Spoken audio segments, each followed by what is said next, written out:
so I want to ask you, obviously, where did the inspiration for this come? I mean, there's a film that you did in between Vivienne and this, which was a very kind of large, big French film, which wasn't a great experience, I understand.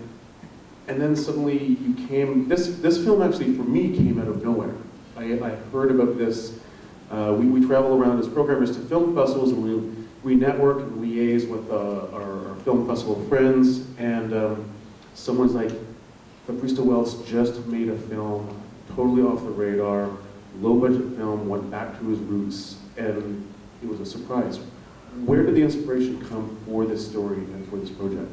Yeah, but first, after the experience of Code 45, it's a French movie, a large French movie. I've been through a nightmare, really. It was really a nightmare, a production nightmare, with French actors, and it's been, for me, the worst experience of my life. So after that, I had that need, a really urged need to make a movie that's on my own, just like a necessity, you know. So I have developed Alleluia since a long time ago for an actress, Raymond. I don't know if you heard about her. It's a French-Belgian actress, very famous there. But she passed away. She passed away. She declined finally the movie, and I decided to go back to Code 45. And after Code 45, I go back to Alleluia with that urge, and I decided to do the movie with Lola Duenas, and yeah, it's really saved my life in a way, and I mean it. In a way, it saved my soul as a filmmaker. And you really fought to cast her in this film because she's not French and she's not Belgian. No, she's Spanish. She's Spanish, but she lives in Paris, and it was difficult for my producer to accept her because they said, well, you know, it's going to be a very extremely difficult movie. Why, Fabrice, you want to cast an unknown, in France at least, a Spanish actress? And I said, but she's the one. She's the one. And I fought, and finally now everybody's happy because I think she's very impressive.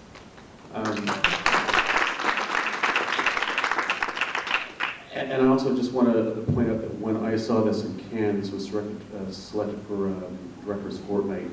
It was an amazing double bill that night at Director's Fortnight because I think first they showed this, and then first they showed this at 7 o'clock, and then right after they showed the restored Texas Chainsaw Massacre.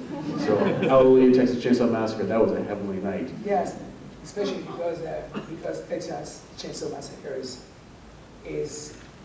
probably my favorite movie. It opened my mind. I remember watching that movie when I was a teenager. You know, and at that time I was in pension, Catholic school, and Jesuit school, and I spent a lot of time in Jesuit school. That's probably why. And I had the permission with my mother because I was obsessed with horror movie, to grab some VHS at the time. And the owner of the VHS stores one day said, you have to watch that. And I was 16, 15, I don't know, I saw Texas Chainsaw Massacre. I said, what the hell? What's that movie? And it changed everything. And that was a starting point from kind of awakening to everything.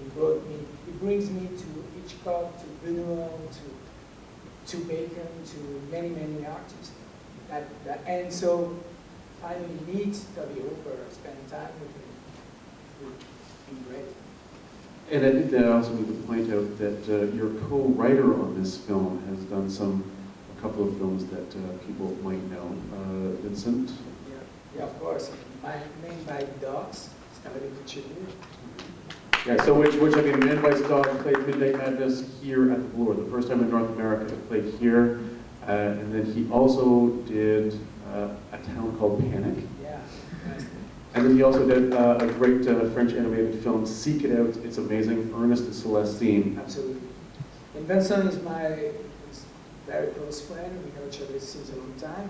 He's a little bit older than me, and I remember the first time I was very impressed as a young aspiring filmmaker by cet arrivé près de chez vous, Minds by Dog, and I have the will to direct a short movie, and it was the only producer in Belgium who accepted my script. And he said, okay, let's do it. And we shot a short together, and then a few years later, came there, and we worked together. And we're gonna, because Alleluia is the second part of a small trilogy based in Belgium about my love, and we are on our way to write the third part now. Do we have any questions from the audience here? Don't be shy, show your love. Okay, Question in the back. In the back, yes. Yep, I can't even see you there, so yell it out. Did I see the credits that it's based on a true story? Notice on the end? Oh yeah, talk about the inspiration. I mean, this has already been interpreted into, this story's been told in 2 different other film adaptations. The most famous would be from the 1960s, The Honeymoon Killers. And then it was remade by Arturo Ripstein as Deep Crimson. Yeah, it's based on a true story. It's Martha Beck, a film story. It's been, yeah, if you don't know Honeymoon Killers, the Leonard Castle movie, yeah, you have to watch it. But Alleluia is very different from that. You know. In fact, I was very obsessed to make a movie with Young Moreau at the time, and I saw her in a festival one day, and I said, I want to write a beachy part and cruel part for you. She said, oh, yeah, why not? It's gonna be fun. And the same week, I was rewatching Deep Crimson by Ripstein, and suddenly it struck me. It's a great idea because Ripstein takes the honeymoon killer plot story and set up the story in his native Mexico. So I say, do the same thing with Belgium, and so that's how I start to write that story with Vincent.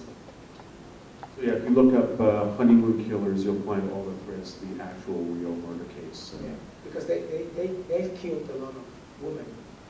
A lot. Yes, in the center there. Can you talk about the lead male character and how he evolved from the original Honeymoon Killer story of who he is in the screen, and whether, it seemed like at the beginning he was going to be satanic and, was going to be the one spearheading all the murders, and by the end he had a real moral center, it seemed. Can you talk about that? You're talking about the evolution of our male predator. Yeah. You want me to comment his evolution? Yeah, I mean, just he seemed like he was going to be satanic at the beginning, like he was going to be the one orchestrating all the murders, and by the end he was... You see the satanic aspect of Michelle is a little bit childish. It's not Shell Benson. Well, they behave like kids, both of them. They have no notion of good or bad. Just like pervers polymorph.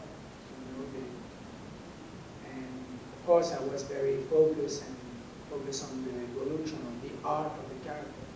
I present Michelle as the predator at the beginning, and finally he's very a victim. And Gloria is presented as a victim, but she's not. She's really a predator, and you can tell that at the end. So I was very cautious to build an arc for those characters and how they cross a line. What can you tell us about the music, composer? Yeah, it's another Vincent. His name is Vincent Cae, and I know him since a long time because we made a theater school together. And he's the guy who played piano in Calvert. So it's an old friend, and finally he presented me some, because I said to him, I'd like to have a team, very musical, dramatic, romantic team, something very special. And he worked on that, and he presented me the team on the earth right now. I fall deeply in love with it, and we work a lot together, and even with the sound, we experiment a lot of stuff. He gave me a lot of a number of pieces of material, and after I tuned, it's a great collaboration. Really very easy and very good, very good.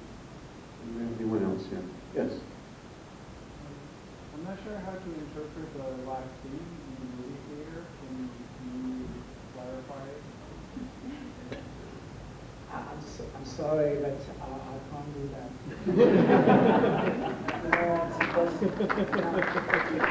You'll go home, you'll fall asleep, you're going to have troubled dreams, and maybe tomorrow morning you're going to wake up and over coffee go, ah, there you go. Okay, I don't want to play funny, I don't want to be smarter or stuff like that. Just the movie is the movie, now it's not my movie, it's your movie. I make the best I can, so and commend my own work, my own movie. That's the worst kind of directing. I'm not here to commend my ending or my beginning. Or I can talk about stuff, but to commend the interpretation, well, that's terrible. So. Were you there for Tusk? Sorry? Were you there for Tusk? No. There was a lot of commenting. Yeah. Well, tomorrow you're going to be back here to see Hyena and Goodnight Mommy. Yeah, absolutely. I'm very, very curious.